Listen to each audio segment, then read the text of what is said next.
Wherever you are right now as you listen to this, I want you to do a quick mental inventory of your immediate surroundings, Yeah, just look around for a second. right? Because you might have a smartphone sitting in your pocket, or maybe a smartwatch, measuring your pulse right now, or Mm. even just a smart TV sitting quietly in the corner of your living room. Which is probably on standby, but still connected. Exactly.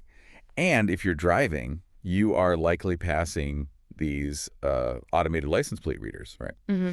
And your car's internal telemetry is constantly pinging cell towers. Mm. Or, if you're just walking down a city street, you're moving through this landscape that's completely dotted with high-definition optical sensors and Wi-Fi sniffers that are like mapping your device's MAC address. Don't forget the Bluetooth beacons in all the Oh, storefronts. right. Yeah, the beacons.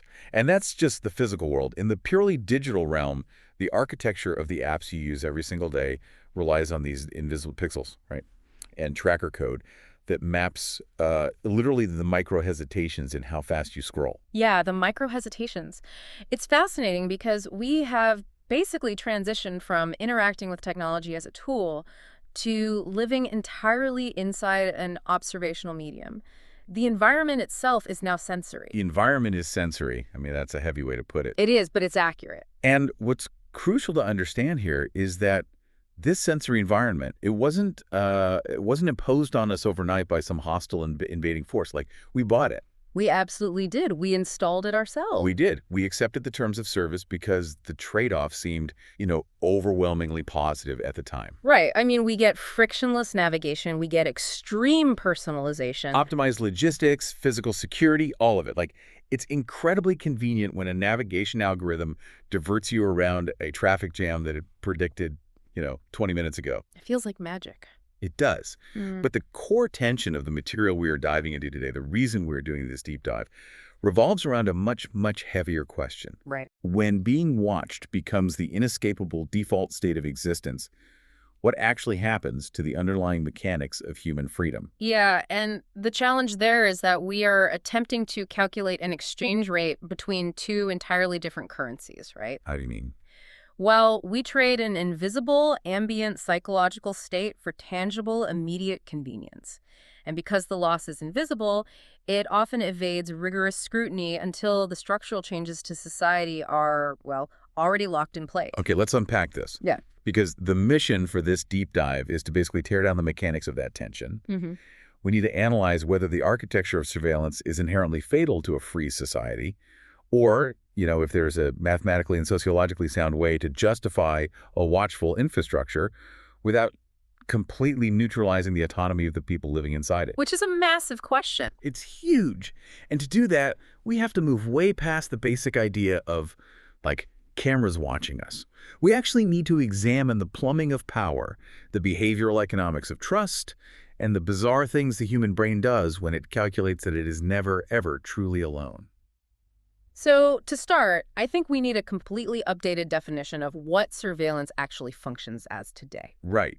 Because it's not the old spy movies anymore. No, not at all. The mid-20th century model, the detective in a parked car with a telephoto lens. Smoking a cigarette, drinking bad coffee. Exactly. That whole framework is entirely obsolete. We have to look at the systemic nature of the observation now. Okay. Modern surveillance is the continuous ingestion, standardization, and algorithmic analysis of our behavioral exhaust. Behavioral exhaust. I like that phrase. Because that transition from analog to digital, it isn't just a change in the tools we use.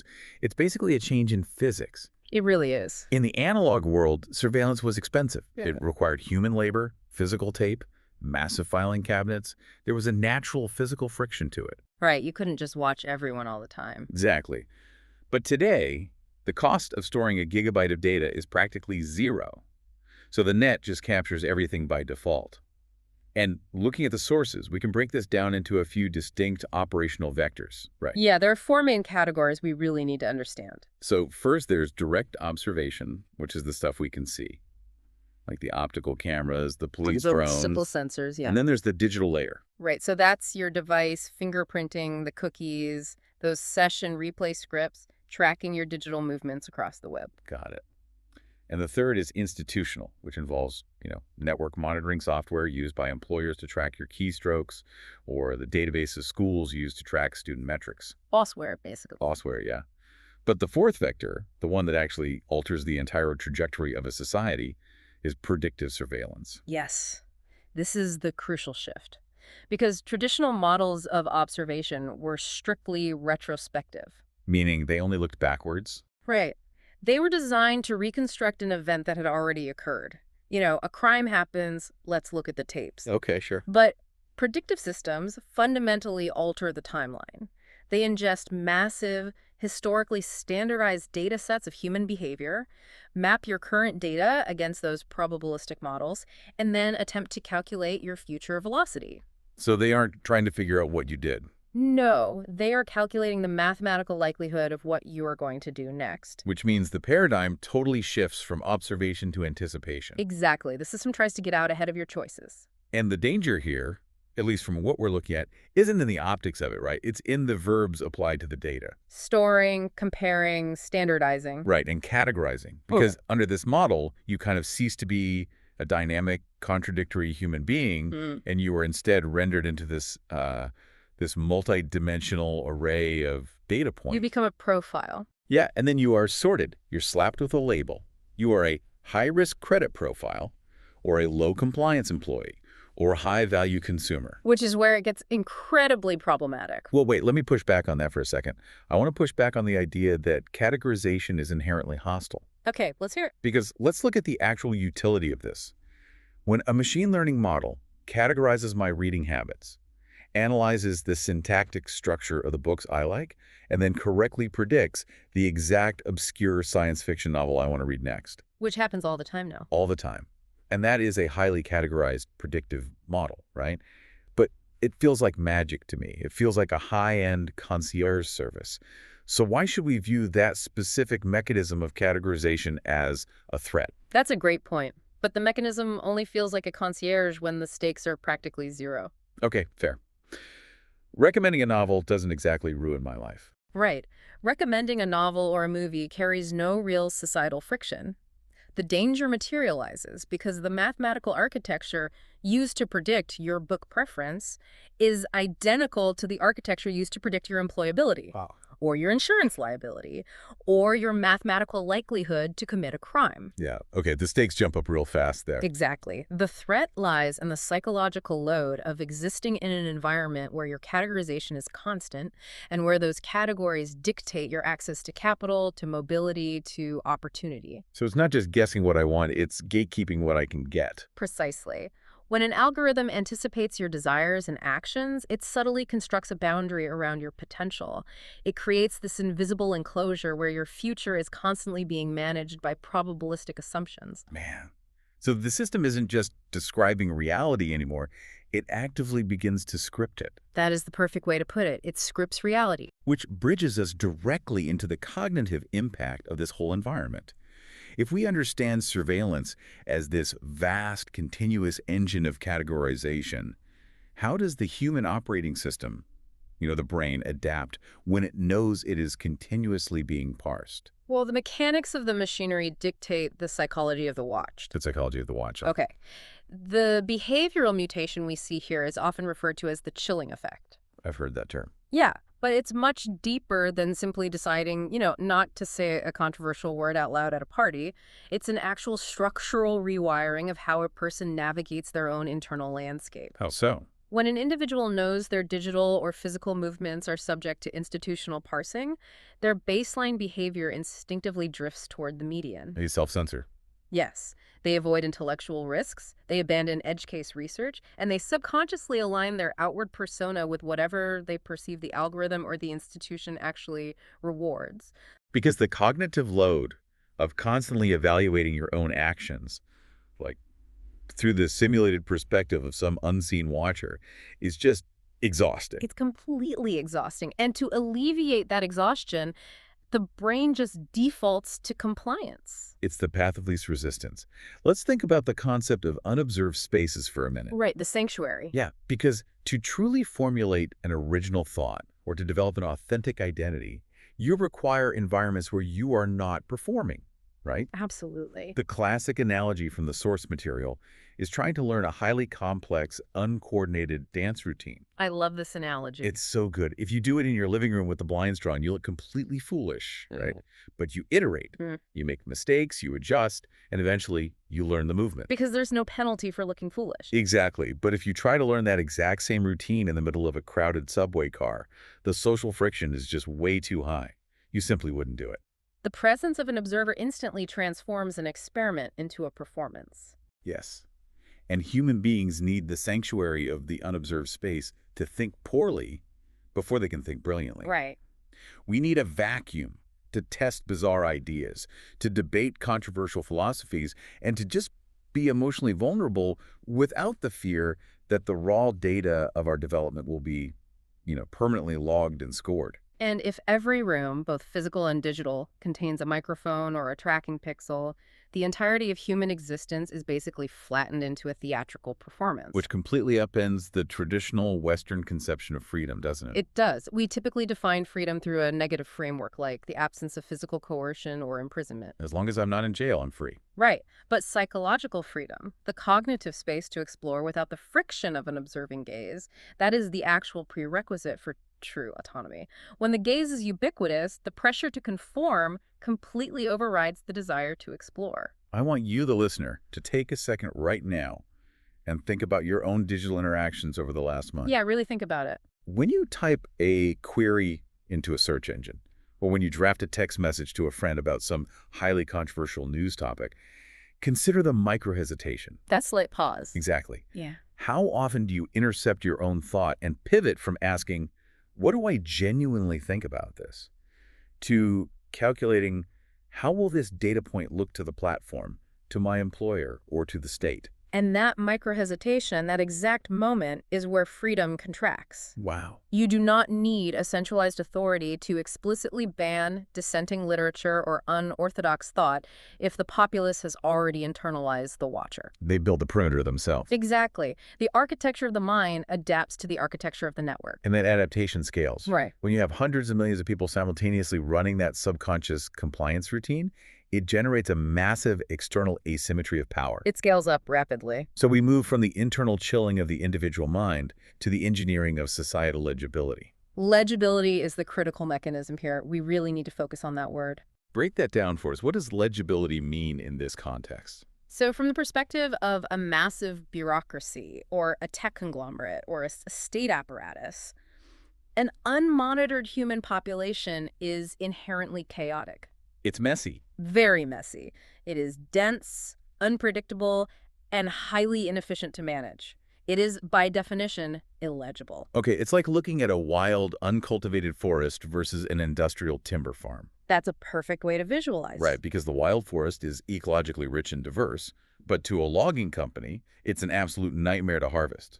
So what do? They clear cut it, and they plant trees in perfectly straight, mathematically spaced rows. They make the forest legible. They make it legible, and the surveillance infrastructure does exactly this to human behavior. It converts the messy, contradictory reality of human life into a standardized spreadsheet of probabilities. And once a population is rendered legible like that, it can be mathematically managed. Precisely. Interventions can be deployed, whether they are targeted advertisements, dynamic pricing models, or predictive policing deployments, all with surgical precision.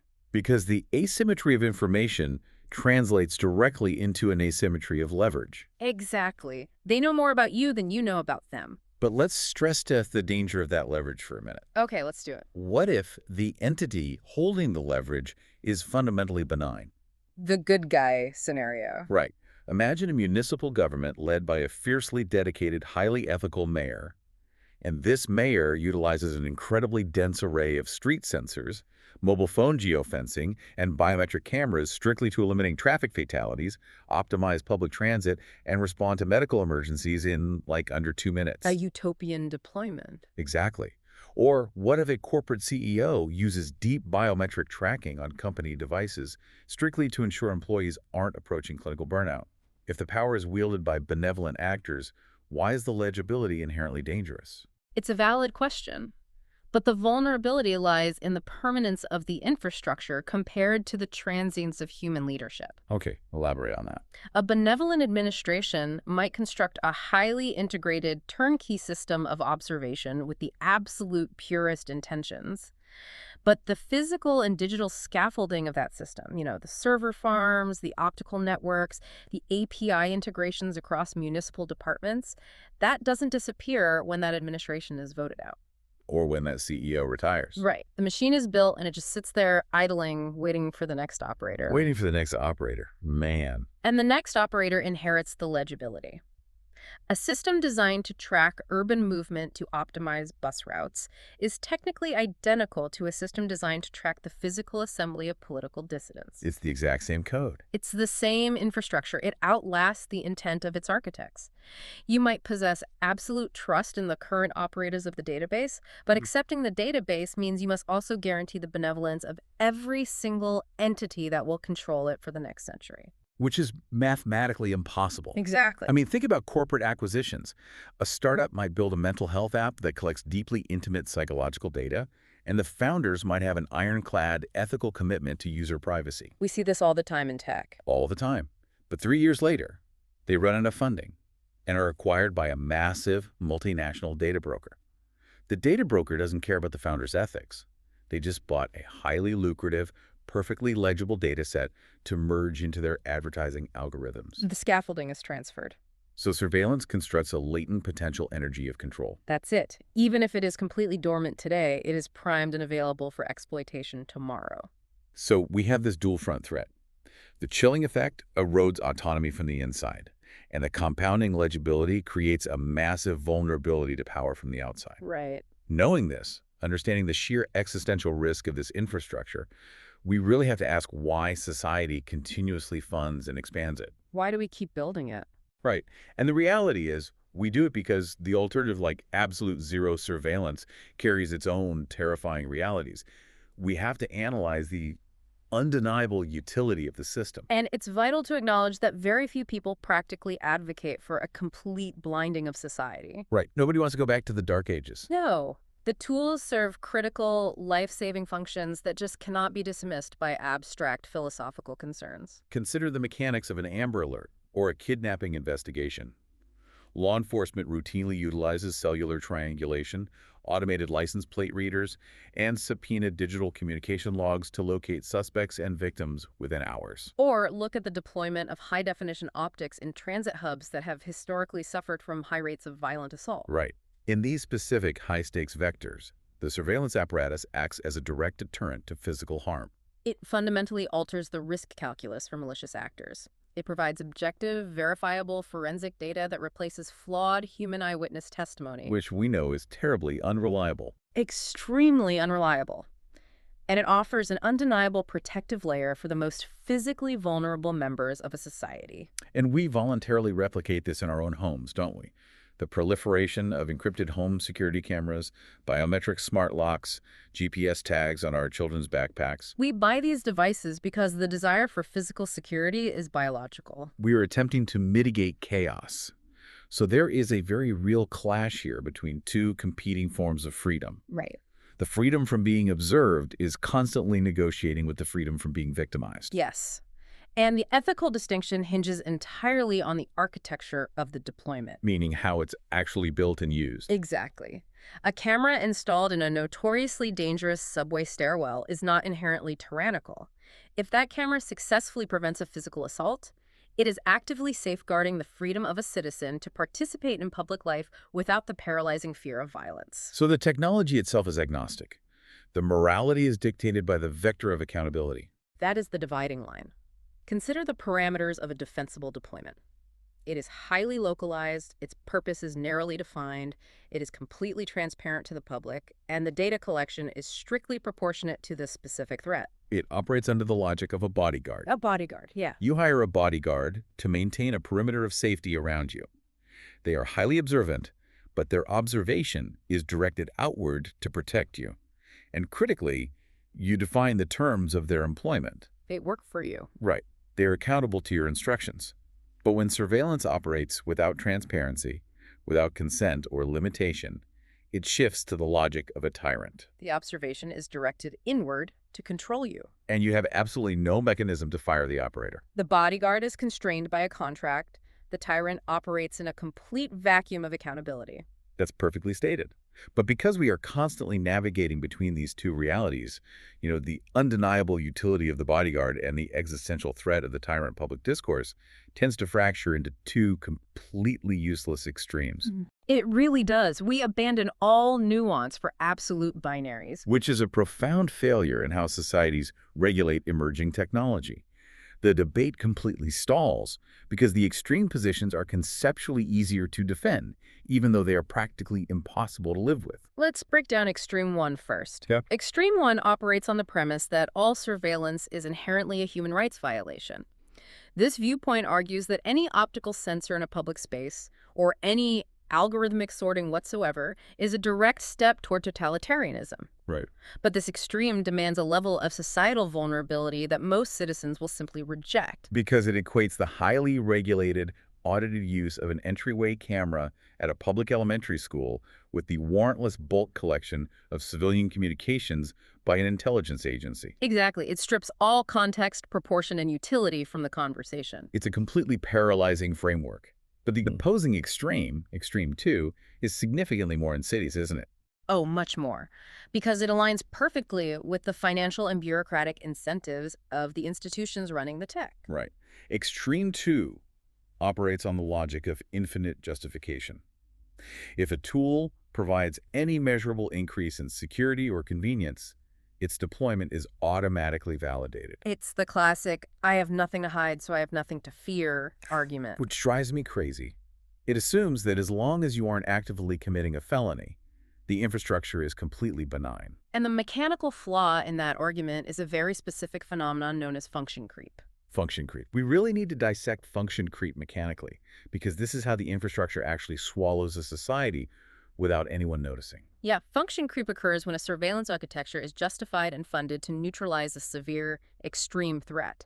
But over time, the parameters of its use continuously expand to manage increasingly mundane behaviors. The source text has a perfect historical analogy for this, the Social Security number in the United States. Yes, the SSN is the ultimate example of function creep. Right, because when it was created, there were explicit, legally codified promises that it would strictly be used for the accounting of federal retirement benefits. It was absolutely not to be used for general identification. They swore up and down it wouldn't be.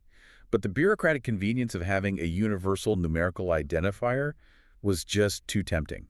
Slowly, over decades, function creep took over. And now? Now, you cannot open a bank account, rent an apartment, get a cell phone, or apply for a job without it. The function expanded because the friction resisting it was just too high. And we see the exact same mechanism with digital surveillance today. How so? Give us an example. Okay, an intelligence agency develops incredibly sophisticated geofencing and communication interception tools. The mandate is strict. This is only for preventing international terrorism. Right, and the public assents to that because the threat is existential. Of course. But once the API is built, once the data pipelines are established and the legal precedents are sort of massaged to allow it, the tool inevitably trickles down. Suddenly, federal agencies are using it for routine drug interdiction. Yep. And then local police departments acquire the exact same software to track petty theft or to geofence a peaceful political protest just to log the device IDs of the attendees. And then the underlying technology is commercialized, and your employer is using a variation of it to track your physical location within the office building just to measure your desk time. Exactly. The initial justification was extreme danger. The eventual application is ordinary administrative control. The infrastructure never shrinks. It only identifies new behaviors to manage. Which means the whole "it keeps us safe" argument is intellectually hollow. Safety is basically the Trojan horse for legibility. It is. If we don't demand extreme specificity like safe from what, safe for whom, for how long, under what legal audit, the system will naturally expand until it reaches its maximum structural capacity. It'll fill whatever container you give it. Right. So if we follow function creep to its logical, unchecked conclusion, what does the terminal velocity of surveillance look like? We need to establish the ultimate threat profile here. Okay. A surveillance architecture becomes fundamentally incompatible with human freedom when it successfully merges four distinct operational traits. 4 traits, what are they? It must be invisible, continuous, totalizing, and unaccountable. Let's break down the mechanics of each of those, starting with totalizing, because this goes back to the concept of data stitching. Yes. A non-totalizing system sees you in fragments, right? Your bank knows your purchases, your doctor knows your biology, and your web browser knows your curiosities. But a totalizing system utilizes probabilistic matching to stitch those fragments together into one cohesive picture. And the mechanics of this are terrifyingly sophisticated. Data brokers don't need your name to link your profiles anymore. They don't. No. They use device fingerprinting. They analyze your battery level, your screen resolution, your installed fonts, and your IP address to create a unique hash. Just from the fonts installed on my phone. Yes. And then they cross-reference the geolocational data from, say, your phone's free weather app with the purchase history of a credit card used at those exact coordinates at the exact same time. It's like a shadow credit score. But instead of just tracking whether you pay your mortgage on time, it tracks your caloric intake, your political leanings, your stress indicators via your smartwatch. And the exact speed at which you scroll past an advertisement for an antidepressant. Wow. It synthesizes a near-total profile of your entire existence. And critically, this synthesis occurs invisibly, which is the second trait of the threat profile. Invisibility. Right. Because if a human investigator follows you down the sidewalk, the surveillance is visible. You have agency in that situation. You can confront them, you can change your route, or you can call the authorities. The visibility introduces friction. Exactly. But when the tracking is baked into the baseband processor of your device or the ambient sensors of a smart city, the friction evaporates entirely. You cannot meaningfully resist a system you cannot perceive. Which naturally leads to the third trait. It is continuous. It doesn't clock out. Yeah. You aren't just being observed when you walk into a highly secure bank building anymore. The handoff is completely seamless. Your smart home speaker listens for wake words, hands the data off to your connected car's telemetry, which hands it off to the facial recognition cameras at your office, which hands it off to the biometric sensors tracking your sleep cycle that night. There is absolutely no temporal gap in the legibility. It's 204/7. And the final trait that seals the perimeter is unaccountability. Yes. If a citizen has no legal mechanism to view their totalizing profile, no right to force the deletion of inaccurate data, and no ability to audit the algorithms that are literally making determinations about their life, Then the surveillance ceases to be a tool used by society. It becomes the ambient environment in which society is forced to operate. it becomes an invisible terrarium. An invisible terrarium. And what happens to a society that lives inside a terrarium? The sociological impact has to be profound. We aren't just talking about individual privacy anymore, are we? We are talking about the fundamental mutation of culture. We are, because an environment defined by totalizing surveillance systematically dismantles civic trust. How so? Break that down. Well, the architecture of an institution communicates its underlying assumptions about human nature. Okay. When a society constructs an inescapable, continuous web of monitoring, the psychological message broadcast to every single citizen is unambiguous. You are fundamentally untrustworthy. The system assumes bad faith by default. Exactly. It operates on the premise that the moment the cameras are turned off, the population will immediately resort to theft, violence, and total chaos. I mean, human beings are highly responsive to the expectations placed upon them, right? Very much so. A truly free society operates on a foundation of civic trust.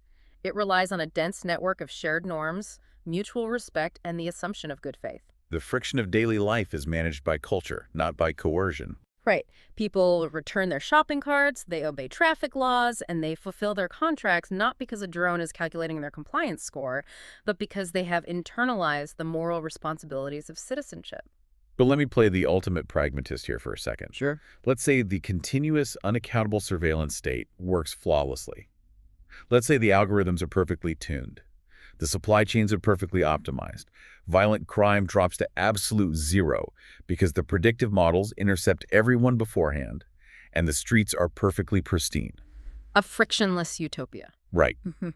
If the outcome is a perfectly safe, frictionless utopia, why does the loss of civic trust actually matter? Because you haven't actually built a society. You've engineered a highly efficient behavioral sink. The behavioral sink. Yes.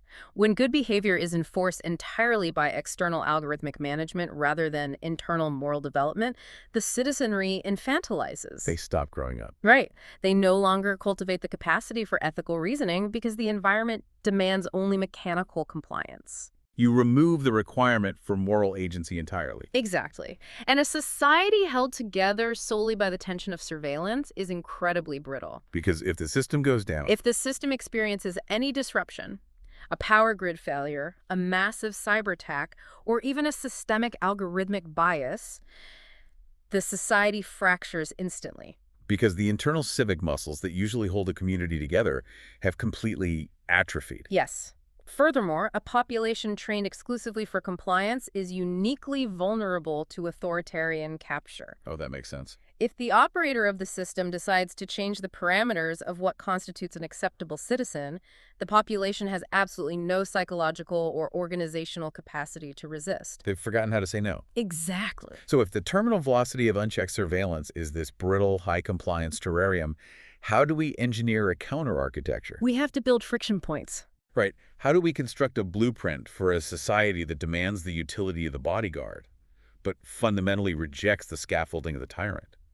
The source text outlines a very specific, fiercely defended set of operational criteria for any surveillance deployment. It does, and we have to look at these friction points closely. Let's run through them. The first structural requirement is a strictly defined, narrow purpose. Yes. The default state of data collection today is indiscriminate hoarding. Companies and states collect data they don't currently need simply because storage is incredibly cheap and the algorithms might find a use for it later. Just-in-case data. Exactly. A defensible architecture requires the entity to prove a specific, acute problem before a single sensor is ever activated. And that ties directly into the second point. Necessity. This is the hurdle that forces alternative engineering, right? Right. Before a municipal government installs a network of facial recognition cameras to reduce vandalism in a park, they must prove that non-intrusive alternatives, like simply improving the physical lighting, or restructuring the pathways, or increasing community presence, are fundamentally incapable of solving the problem. Surveillance cannot be the lazy default. It must be the tool of absolute last resort. Got it. And if the necessity is proven, the deployment must then be governed by strict proportionality. Yes. The depth of the data collection cannot exceed the scope of the problem. Right. So if a logistics company needs to track the location of its delivery fleet to optimize routes, it obviously needs GPS telemetry. Right. But it does not need audio recordings of the driver's conversations inside the cab. Proportionality demands the absolute minimum viable legibility. Minimum viable legibility. Exactly. The fourth requirement attacks the danger of invisibility, and that is radical transparency. Which means the mechanics of the observation must be entirely legible to the observed. Yes. A citizen must have access to a clear, comprehensible ledger detailing exactly what data vectors are being captured, which third-party APIs have access to that data, and how the probabilistic models are actually scoring them. Because if the algorithm is a proprietary black box, it is simply incompatible with a free society. Which necessitates the fifth point: robust oversight and accountability. And internal audits are insufficient here. Right, completely insufficient. There must be mathematically verifiable external mechanisms of accountability. If an entity, whether it is a law enforcement agency or a corporate data broker, violates the parameters of purpose or proportionality, the financial and legal penalties must be severe enough to threaten the very existence of the entity. The watchers must operate under a constant, credible threat of dissolution. They have to have skin in the game. Right. Now, the sixth mechanism is where we actually sever function creep, and that's hard-coded time limits. Data is toxic waste. Its half-life is infinite. If the specific purpose for the data collection has been fulfilled, the investigation is closed, the delivery is completed, the employee is logged off, the data must be cryptographically destroyed. Not anonymized. Right, not anonymized, because we know machine learning can easily de-anonymize data sets. These must be permanently purged. Purged. And finally, the seventh point. Yeah. There must be structural protections against secondary use. Because the most lucrative market in the digital economy is the secondary trading of human behavioral profiles. An architecture of freedom requires an absolute, legally fortified firewall preventing data collected for, say, security or logistics from being repurposed for political modeling, behavioral advertising, or discriminatory profiling. So purpose, necessity, proportionality, transparency, oversight, time limits, and protection. That's the blueprint. Without these exact friction points constantly grinding against the natural expansion of the infrastructure, the physics of power will always, always drag the system toward total legibility. It requires a perpetual state of civic vigilance. The equilibrium between security and autonomy is never permanently solved. It must be continuously managed. To bring all these mechanics together for you listening, Mm-hmm. surveillance is not magic, and it is not inherently evil. No, it's just a tool. It is simply an engine for generating and concentrating power. It acts as a lens, focusing the chaotic light of human behavior into a laser of legibility. That's a great metaphor. We can use that laser to cut through the darkness of violent crime and logistical failure, sure, but we must construct impenetrable safeguards around the lens, or it will inevitably incinerate the psychological sanctuary required for human freedom. The infrastructure will only be as accountable as we force it to be. The technological capacity will continuously evolve, but the fundamental requirement for the consent of the governed must remain static. Look at the sensors around you right now. Just evaluate the digital ecosystem you navigate daily. Evaluate them not just on their convenience, but on their architecture. Which systems operate under the strict, transparent constraints of the bodyguard? And which ones are quietly, invisibly constructing the permanent, unaccountable scaffolding of the tyrant. You know, as we conclude the analysis of this infrastructure, there is a final, highly disruptive trajectory we really must consider. What's that? Everything we have discussed today revolves around the surveillance of external metrics, the physical coordinates of your phone, the cadence of your keystrokes, the optic capture of your face. Right, outward behavior. But the technological horizon is rapidly shifting inward.